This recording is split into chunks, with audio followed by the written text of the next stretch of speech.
খ্রিস্ট জন্মোৎসবের পরবর্তী ষষ্ঠ দিবস, শনিবার।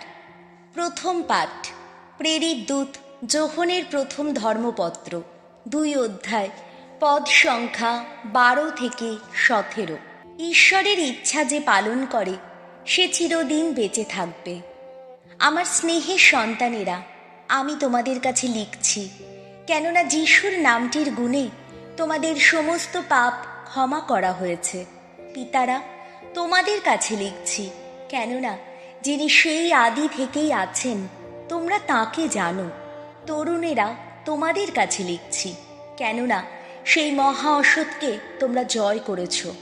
ছেলেরা, তোমাদের কাছেও আমি লিখলাম এই জন্যে যে তোমরা পরম পিতাকে জানো। পিতারা, তোমাদের কাছে লিখলাম এই জন্যে যে যিনি সেই আদি থেকেই আছেন, তোমরা তাকে জানো। আর তরুণীরা, তোমাদের কাছে লিখলাম এই জন্যে যে তোমরা শক্তিমান, ঈশ্বরের বাণী তোমাদের অন্তরে জাগ্রত রয়েছে এবং তোমরা সেই মহা অসৎকে জয় করেছ।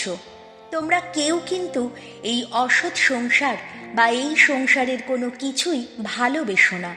কেউ যদি এই অসৎ সংসারটাকে ভালোবাসে, তাহলে তার অন্তরে পরম পিতার প্রতি ভালোবাসার কোনো স্থানই নেই। কারণ সংসারে যা কিছু রয়েছে, যা কিছু মানুষের নিম্নতর স্বভাবটার কামনা জাগায়, তার চোখের লালসা জাগায়, তার অন্তরে ঐশ্বর্যের অহংকার জাগায়, তার কোনো কিছুই তো পরম পিতার কাছ থেকে আসে না, আসে অসৎ সংসারেরই কাছ থেকে। আর এই সংসারটা এখন লোপ পেতে চলেছে, আর সেই সঙ্গে তার মধ্যে যা কিছু লালসা জাগায় তাও। কিন্তু ঈশ্বরের ইচ্ছা যে পালন করে সে চিরদিন বেঁচে থাকবে। এই হলো প্রভুর বাণী। শাম সঙ্গীত ধুয়ো।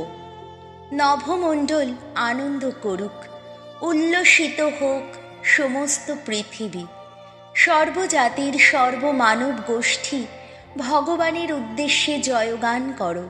ভগবানের মহিমা ও শক্তির জয়গান করো। ভগবানের নাম মহিমার আহা জয়গান করো। ধুয়ো। নভমণ্ডল আনন্দ করুক, উল্লসিত হোক সমস্ত পৃথিবী। নৈবেদ্য সাজিয়ে তোমরা এসো তাঁর মন্দির প্রাঙ্গণে। আহা, ভগবান যে পবিত্রতায় মহামহিম, তাকে জানাও প্রণতি। তার সামনে কম্পিত হও সমগ্র ধরণী। ধুয়ো। নভমণ্ডল আনন্দ করুক, উল্লসিত হোক সমস্ত পৃথিবী। বিজাতীয় সবার কাছে ঘোষণা করো, ভগবান রাজত্ব করেন। জগৎকে তিনি করেছেন স্থিতমূল, চির অবিচল। সকল জাতিকে তিনি বিচার করেন ন্যায়ের বিধানে। ধুয়ো। নভমণ্ডল আনন্দ করুক, উল্লসিত হোক সমস্ত পৃথিবী। বাণী বন্দনা। জয় জয় প্রভুর জয়। আজ জ্বলে উঠেছে পুণ্য দিনের আলো। আজ সকল মানুষ প্রভুর নামে জয়ধ্বনি করো। আজ জগৎ জুড়ে দেখো বিকীর্ণ মহান একটি জ্যোতি। জয় জয় প্রভুর জয়। লুক রচিত মঙ্গল সমাচার, 2 অধ্যায়, পদ সংখ্যা 36 থেকে 40। যারা জেরুসালেমে মুক্তির প্রতীক্ষায় ছিল, তাদের সকলকেই আন্না নবজাত যিশুর কথা বলতে লাগলেন। মন্দিরে আন্না নামে এক নারী প্রবক্তাও ছিলেন। তিনি আশের গোষ্ঠীর ফানুয়েলের কন্যা। অতি বৃদ্ধা ছিলেন তিনি। বিয়ের পর 7 বছর স্বামীর ঘর করে তিনি বিধবা হয়েছিলেন। এখন তার বয়স হয়েছে 84 বছর। তিনি কখনো মন্দিরের বাইরে যান না। দিন রাত ঈশ্বরের সেবা করেন উপবাসে আর প্রার্থনায়।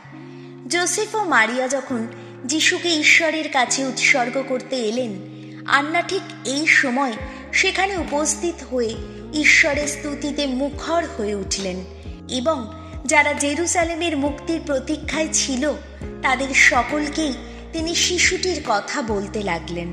প্রভুর বিধানে নির্দিষ্ট সমস্ত ক্রিয়াকর্ম সমাধা করে যোসেফ ও মারিয়া ফিরে গেলেন গালিলেয়ায়, তাদের আপন শহর নাজারেথে। আর শিশুটি বড় হতে লাগলো, তার দেহে এলো শক্তি, অন্তরে এলো জ্ঞানের পূর্ণতা, ঈশ্বরের অনুগ্রহ তার উপর নিত্য অধিষ্ঠিত ছিল। এই হলো প্রভু যিশুর মঙ্গল সমাচার।